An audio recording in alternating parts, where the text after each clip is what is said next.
सुप्रभात विद्यार्थियों। आज हम पाठ 1 सूरदास के पद में पद नंबर 2 पढ़ेंगे। इस पद में बताया गया है कि गोपियाँ कृष्ण को निष्ठुर कहती हैं। वे ये स्वीकार करती हैं कि उनके मन की आस मन में ही रह गई। वे प्रीतम के आने की बाट जो रही थी, बाट यानी रास्ता, परंतु वे न आए। वे कौन? कृष्ण भगवान। और हमारे लिए योग साधना का संदेश भेज दिया। इससे हमें निराशा हो रही है।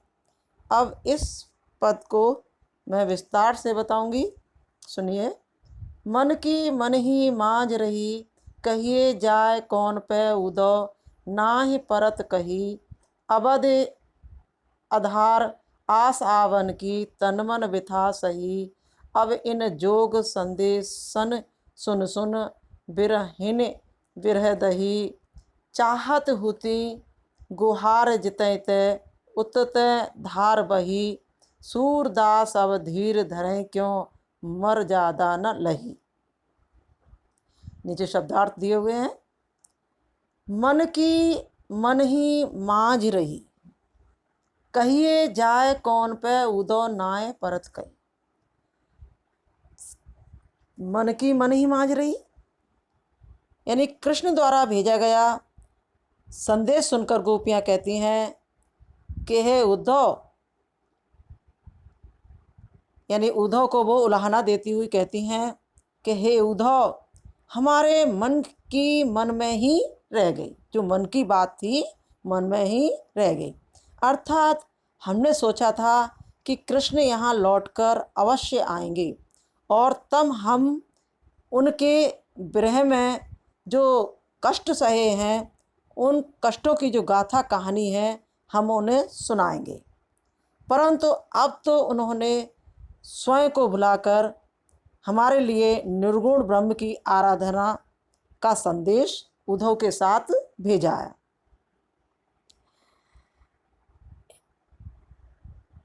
कहिए जाए कौन पे उद्धव, नाय परत कही। गोपियाँ कहती हैं, हे उद्धव, तुम ही बताओ कि उनके द्वारा त्याग दिए जाने पर या हमको छोड़ दिए जाने पर हम अपनी इस विरह वेदना यानी जो दुख की पीड़ा है जो हमारे अंदर, उसकी कहानी किससे जाकर जाए, हम किसे इस कहानी को सुनाएं।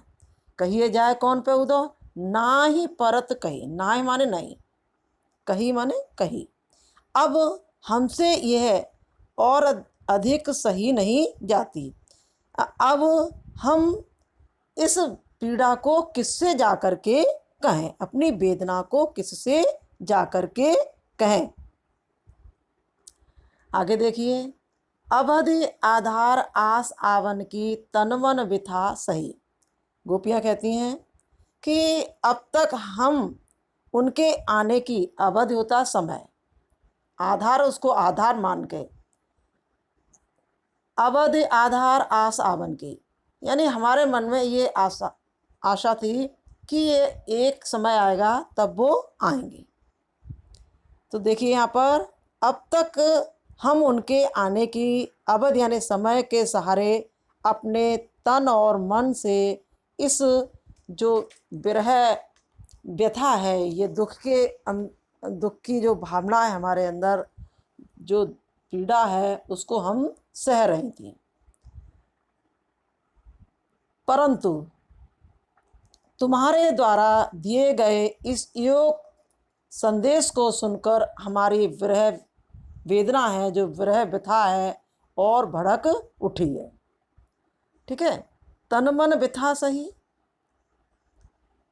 हम क्या कर रहे हैं? हम विरह सागर में डूबी हुई गोपियाँ उस व्यथा को, इस परेशानी को क्या कर रही हैं? तन से मन से झेल रही हैं, है ना। अब इन जोग संदेशन सुन सुन, बिरहन बिरह दई। अब तुम्हारे इस योग संदेश, जो योग संदेश लाए हो, उसको सुन करके हम जो विरह में जलने वाली बिरहनी है ना, तो उसको हम क्या कर रहे हैं? उसको सुन सुन करके हम, तुम्हारी विरह व्यथा को सुन करके हम और भी उस विरह में जली जा रही हैं, यानी उस परेशानी में और भी परेशान हो रही हैं। चाहत हुती गुहार जितैते उतते धार भई। गोपियाँ कहती हैं कि हम जो गोपियाँ हैं, हम जिधर से अपनी रक्षा के लिए गुहार चाहती थी, पुकार कर चाहती थी कि कृष्ण भगवान हमारी रक्षा करेंगे, लेकिन क्या हुआ, क्या हमें तो वहाँ से ही योग संदेश की धारा को भेज दिया। ठीक है, चाहत होती गुहार उतहित धार भई, उधर से ही हमारे लिए योग साधना का संदेश भेज दिया।